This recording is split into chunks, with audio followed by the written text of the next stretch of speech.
Welcome back to the next session. Already we have gone through the Mauritius is a tiny island in the Indian Ocean situated below the equator. It has strange juxtapositions, incongruous, odd mixtures of race and language. Here Africans, Chinese, Biharis, Dutch, Persians and different language speaking people were living together harmoniously. And the ancestors of these inhabitants were brought here as slaves or later indentured laborers to work in sugarcane fields and factories or to cut timber in the jungle and haul it to the boats by the colonists. And the people are extremely relaxed and warm towards strangers. Even the government officers also were friendly with the people. The mountain outlines here are whimsical with unexpected sweeps and perpendicular drops and pinpointed peaks.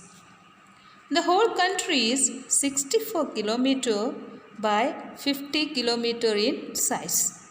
There is no railway. The weather is excellent and beautiful landscapes. And the trees are short and gnarled even in the interior of jungles. The jungles have no tigers or lions or elephants or any kind of wildlife.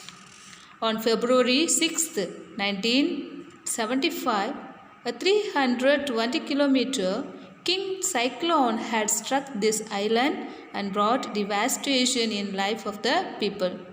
But now the people have recovered from this devastation.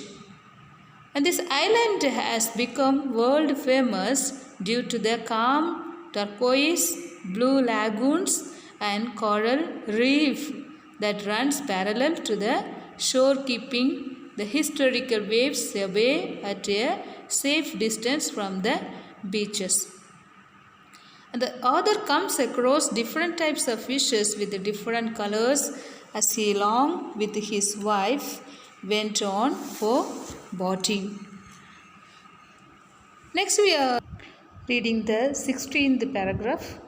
As the boat moves further into the sea, the scene below turns eerie. Among the jagged rocks, the coral jungle becomes dense and huge and is draped with the brownish moss.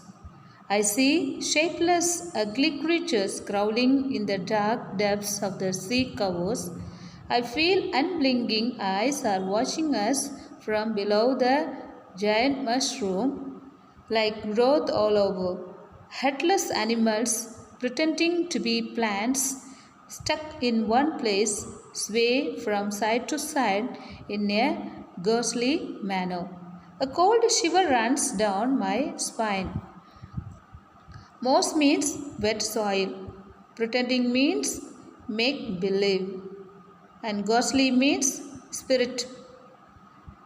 The 17th paragraph is all of a sudden standing out against the darkness, a school of fish colored bright lemon yellow with black bars all along their sides pass majestically by, cheering up the whole world of the overwhelming gloom. Further on, I see the coral branches tipped with a peculiar blue light, like hundreds of candles dying out.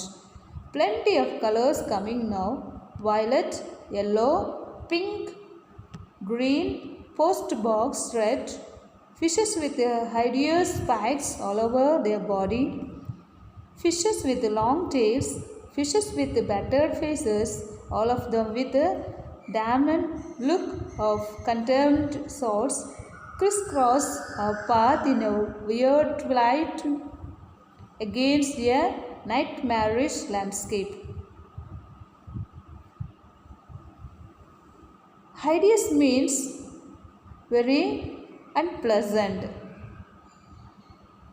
Damned means said to emphasize anger. Contempt means brightening.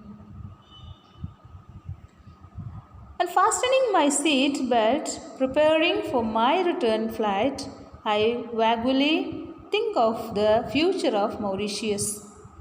Will it be able to preserve its pristine charm. It has no population problem now with its 8,50,000 people evenly spread over. There is hardly any unemployment quotient yet. People seem to live fairly well at all levels. The government is aware of all these advantages but seems to feel a certain nervousness about an economy so dependent basically on a single commodity, sugar. So it is eager to have foreign entrepreneurs start their industries here. What is the meaning of vaguely? Vaguely means not certain or definite. What is meant by pristine? Pristine means original condition. And charm means attractiveness. Here the author is thinking about the future of Mauritius. The government is aware of all the advantages what they are having, but seems to feel a certain nervousness about an economy so dependent basically on a single commodity, sugar. And they are eagerly waiting to have foreign entrepreneurs to start their industries there in Mauritius.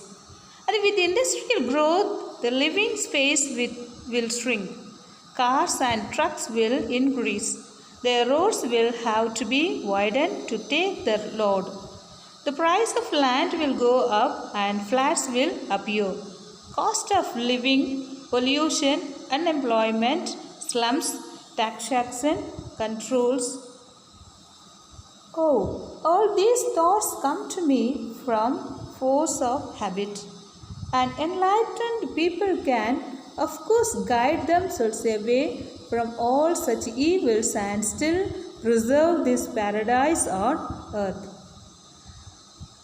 I turn hopefully to the window for clouds to entertain me, but the sun has set. It is dark outside, and I shall be in India in a few hours. This is the way the author is expressing his experience in Mauritius.